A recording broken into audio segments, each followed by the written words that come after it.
The day my boss stood up in front of 47 people and called my work a joke, she was holding the exact report I had spent 11 months building from nothing. She said, and I will never forget this, anyone who thinks this passes for real research has no business sitting at this table. She was talking about my work, the work she had asked me to do, the work she had signed off on 3 weeks before. What she did not say, what nobody in that room knew yet, was that her name was already on the cover page as the lead author. And the reason I did not fall apart in that moment, the reason I just sat there and nodded, was because 3 days earlier I had made a copy of every single file. If you have ever had someone take everything you built and then use it to embarrass you in public, this story was made for you. My name is Mara. I was 31 years old when all of this started. I had been working at a mid-sized consulting firm called Linden Group for 4 years, not a flashy place, not a name most people know, but it was steady and the work was real, and for a long time I loved going in every morning. I was the kind of person who stayed late not because anyone asked me to, but because I actually cared. I was the one who remembered birthdays on the team. I was the one who fixed the slide deck at midnight before a client call. I was the one who said yes when everyone else said they were too busy. I was the one everyone leaned on. My direct manager was a woman named Diane. She had been with the firm for 12 years. She wore the same style of blazer every day, always a dark color, always pressed perfectly. She spoke slowly and clearly in every meeting, like she was reading from a script she had already memorized. When I first joined her team, she seemed sharp and fair. She gave credit when credit was due. She pushed back on ideas in a way that made you think harder, not in a way that made you feel small. I respected her for a long time. But there were small things, things I filed away and did not think too much about at the time. There was the time in my second year when I came up with a new way to structure our client intake process. I told Deanne about it over coffee. She listened, nodded, said it was interesting. 3 weeks later, she walked into a staff meeting and laid out the exact same idea as her own. She did not mention my name once. I told myself she had probably just been thinking along the same lines. I told myself it was not worth making a thing about. There was the time I covered for her when she missed a deadline with a client. She had asked me to send a quick note saying there was a systems issue. I did it. She never said thank you. I told myself that was just how it went with managers sometimes. Not everyone was warm, not everyone said the words. There was the time she told me I was being considered for a senior analyst role. She said it like it was already decided. She said she was going to recommend me personally. That was 14 months before the day in the conference room. The promotion never came. Every time I asked, she said the timing was not right. Every time I believed her. I believed her because she had never been openly cruel. She had never screamed at me or threatened me. She was just difficult in a quiet way. The kind of difficult that makes you doubt yourself before you doubt the other person. I kept giving her chances because I did not want to believe someone could be that calculated. I kept giving her chances because I had put 4 years of my life into that job, and I was not ready to admit those years had been building something that was not mine. The thing I was counting on was the Harrow Project. The Harrow Project was a full research analysis on market entry strategies for a new set of clients. It was 12 months of work. Diane had assigned it to me at the start of the year. She had said it was the kind of project that got people noticed. She had said if it landed well, it would be the thing that finally pushed me into a senior role. I had believed her completely. I worked on that project the way you work on something you love. I came in early and stayed late. I rebuilt the data model 3 times until it was right. I interviewed 14 people outside the firm to get the context right. I wrote the final report from scratch, every word of it, over 6 weeks. I handed it to Diane in early March. She read it and said it was the best thing she had seen come out of our team in years. That was the last time she said anything good about it to me directly. Something shifted in the weeks after I handed her that report. It was not anything I could name at first. It was more like a change in the air. Diane started scheduling fewer one-on-ones with me. When we did meet, she was polite but distant, the way people are when they are already thinking about the next thing before you have even started talking. I noticed she had started referring to the Harrow Pro. Ject in meetings as our research instead of naming me, not a big deal. Managers said our all the time. I told myself it just meant she was taking ownership of presenting it, which was normal. That was her job.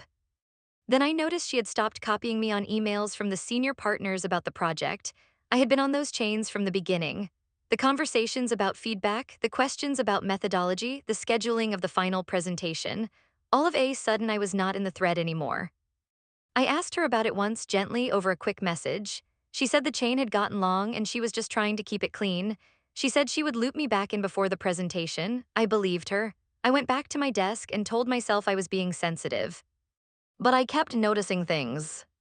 There was a morning when I walked past the small glass-walled meeting room and saw Diane sitting with two of the senior partners.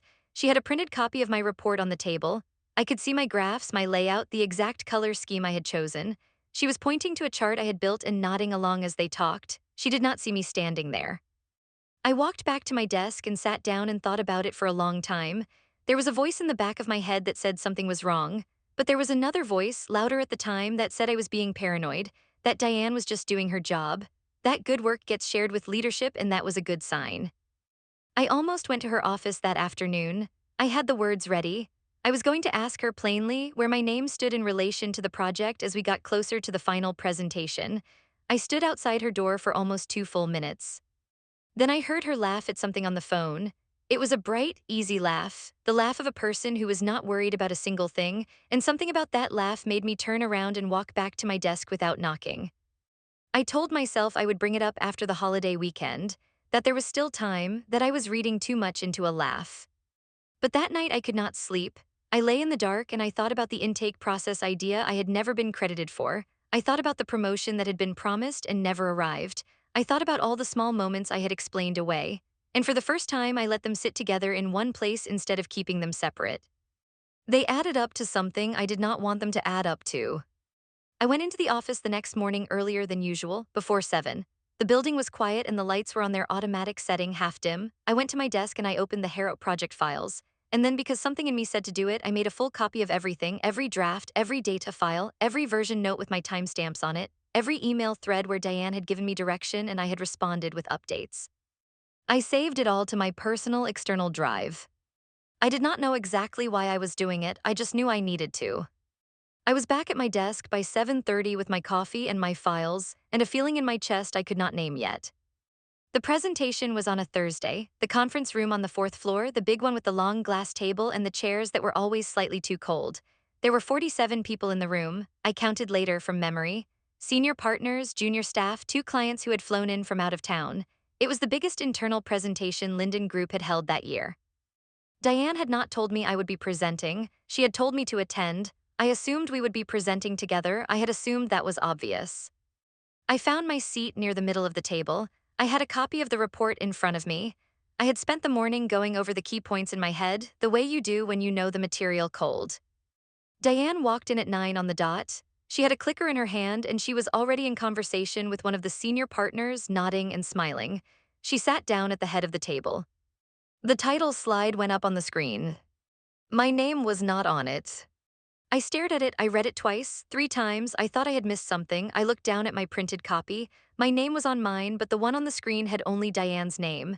Diane Chen, lead analyst. She started talking, she walked through the whole thing, my methodology, my data, my findings. My words, some of them lifted almost exactly from the pages I had written. She talked about the market entry framework I had built, and she explained it the way someone explains something they invented. She never said my name. Not once. At one point, a senior partner asked about the interview process, how we had gotten such specific data from outside sources. Diane said, and I heard every single word, my team and I spent months on the sourcing. It required a lot of patience and a specific approach. My team and I just stared. I could not speak. I could not breathe. I looked around the table to see if anyone was looking at me. No one was, why would they be? As far as the room was concerned, I was just another person in a chair. 47 people, and not one of them knew that every graph on that screen had come from my hands. The moment that broke something open in me was not during the presentation, it was after. One of the junior analysts, a young woman named Priya who had started 8 months earlier, came up to me in the hallway. She said quietly that she had heard this was partly my project. She said she had seen me working on it for months. She asked me why my name was not on the slides. I told her I was not sure. She looked at me with something in her eyes that was not quite pity but was close to it. Then she nodded and walked away. And that was when it landed, not during the presentation, not when Diane took the applause at the end, not when the senior partner shook her hand and said the work was exceptional. It landed in a hallway when a 24-year-old new hire looked at me with that expression. That was the cost, not just the credit, not just the promotion that would now definitely go to Diane, not just 11 months of my life given to something that had been taken from me in a 45-minute presentation. It was that look, that quiet, wondering look, the one that asked without words why I had let this happen to me. I went to the bathroom, I stood at the sink, I ran cold water over my hands for a long time. I was at my lowest point, the kind of low where you do not cry because you are past crying, you just stand there and feel the weight of it. I had given everything to that project, and it was gone, and the worst part was that I had almost seen it coming and had done nothing. That was the day I stopped explaining things away.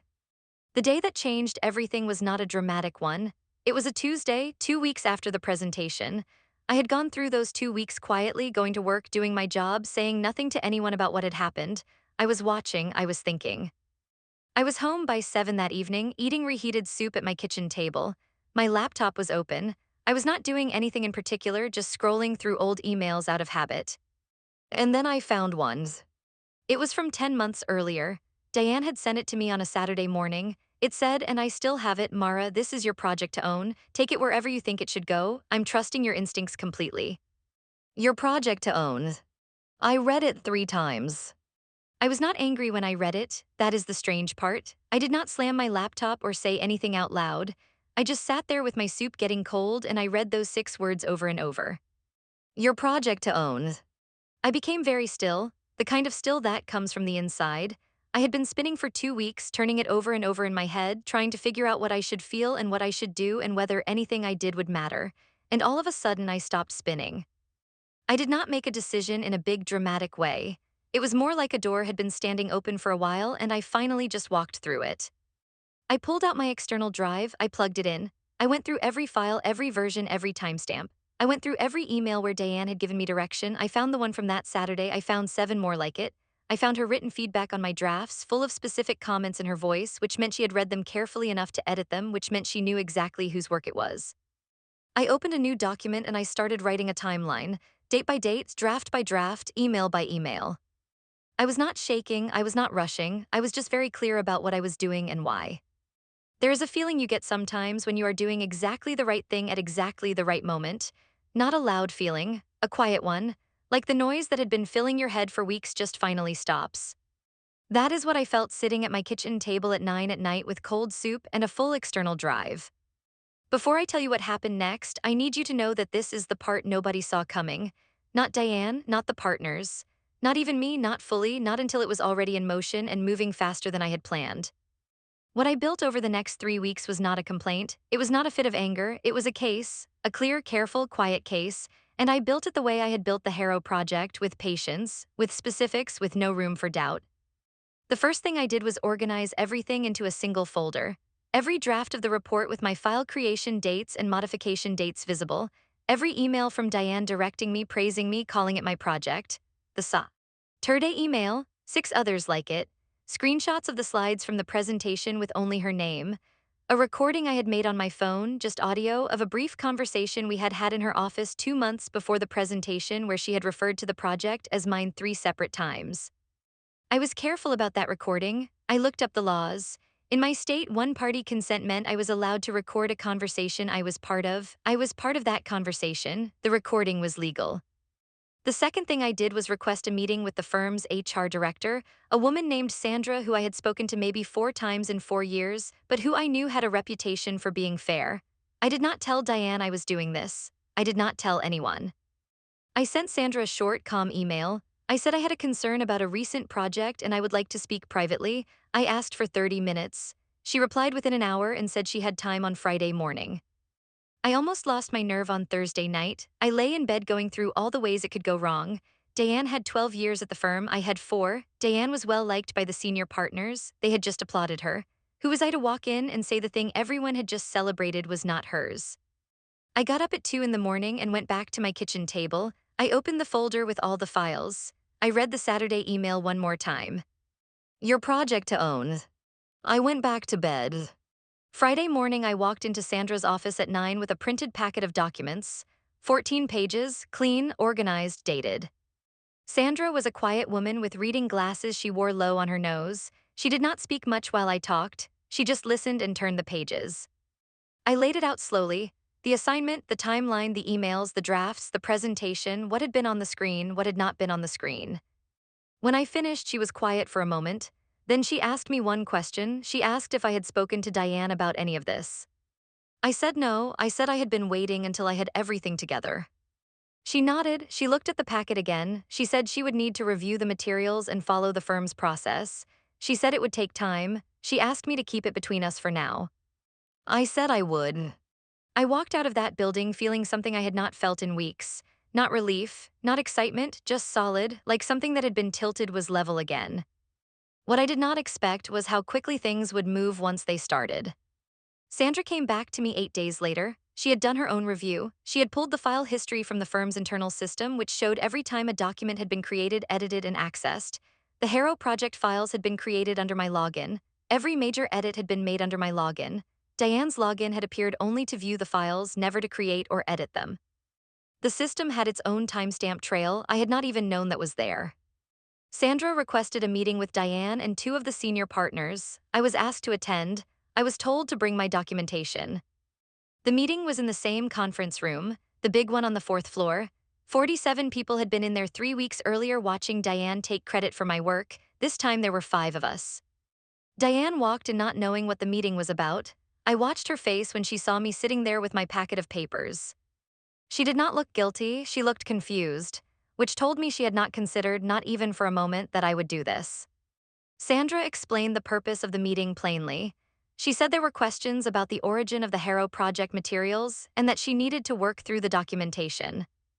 Diane started talking immediately. She said the project had been a team effort. She said she had provided significant guidance. She said that was her job as a manager. She said the framework had been her idea. Sandra set the Saturday email on the table. Diane looked at it. She stopped talking. One of the senior partners, a man named Robert who had been at the firm for 20 years, picked up the email and read it. He set it down. He asked Diane to explain what she had meant when she wrote, "This is your project to own." Diane said she had meant it in a general sense, that she was encouraging me, that was just how she talked to her team. Sandra laid out the system timestamps. She walked through them page by page, every file, every edit, every login. The room was very quiet. Diane looked at me. It was the first time she had looked directly at me since I had walked in. I did not look away, I did not say anything. I just met her eyes and let the silence sit. That was the moment she understood. Not just that she had been caught, but that I had seen it coming, that I had been patient, that I had let her walk into the room thinking she was safe. The justice did not feel loud when it arrived. It felt like the exact right weight placed on the exact right scale. The weeks after that meeting were quiet, that is the only word for them, quiet. Diane did not come back to the office after that Friday. I found out through Sandra in a second private meeting that she had been placed on administrative leave pending a formal review. I was not told everything that happened after that. I did not need to know everything. What I noticed was smaller than that. The chair at the head of the morning team meetings, Diane's chair, was empty, not dramatically empty, just empty the way a chair is when the person who always sits in it is no longer there. The first Monday it was gone, I noticed people were quieter than usual at the start, not sad, just adjusting, the way you adjust to a room that has changed its furniture. I noticed that Priya, the junior analyst who had looked at me in the hallway with that wondering expression, started sitting closer to me in meetings. She did not say anything about what had happened. She did not need to. She just moved her chair a little nearer and that was enough. I noticed that Robert, the senior partner, started including me directly on project emails. Not through a manager, directly. He would write my name at the top and ask me things plainly. That had never happened before. It was such a small thing and it meant a lot. I noticed that when the Harrow project was referenced in subsequent client meetings, and it was referenced often because it had done well, my name was attached to it now. Sandra had made sure of that. The official record had been corrected. There was a new version of the cover page in the firm's archive. It had my name on it. I noticed that I stopped dreading Monday mornings. That sounds small, it is not small. The thing that told me it was finally over was not a dramatic moment. It was a Tuesday evening in late May. I was packing up my desk to go home. Everyone else had already left. The office was quiet the way it gets after 6 when the lights dim automatically and the hum of the ventilation softens. I looked at my desk. The external drive was in the top drawer. I did not need it there anymore. I took it out and put it in my bag, not because I was done with it, just because it did not need to live at my desk any longer. That was it. That was the moment I knew. It has been 7 months since all of this happened. I think about it sometimes, but not the way I used to. Not the way where it loops on itself and you go over it again and again looking for the place you should have stopped it sooner. I think about it more like a story now, one that happened to me and shaped me but does not own me. My life is different in small ways. I start my mornings differently now. I used to wake up already thinking about what I had to prove that day, already planning how to make myself useful enough, visible enough, important enough to justify the space I was taking up. I do not wake up that way anymore. I wake up and I make coffee and I sit by the window for a few minutes before anything else. That window time would not have existed before, I would not have let it exist. I got the senior analyst role. It came through 4 months after the meeting. Sandra delivered the news herself, which I thought was kind of her. It did not feel like victory. It felt like something settling into the place it had always belonged.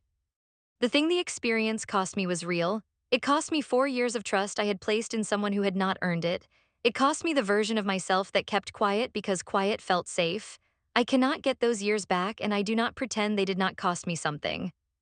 But what I did not expect to gain was this: a steady feeling in my own chest that I cannot quite name but know is mine. The kind of steady that comes from having been through something and having handled it without becoming someone you do not recognize. I did not yell, I did not scheme, I did not try to hurt anyone. I just built a careful record and I walked into a room and I told the truth. That is what I know now. Truth, kept in order with dates on it, is the quietest and most powerful thing a person can carry. What you just felt watching this story has a name, and it is the kind of feeling that stays. This channel exists for people who have been overlooked, taken from, and still somehow found their way back to themselves. If you want more stories like this one, the ones told slowly and honestly and without anything left out, you belong here. Many of you have your own version of this room, your own version of a name left off a slide, and whether you have told anyone about it or not, that story is valid. You are not alone in any part of this.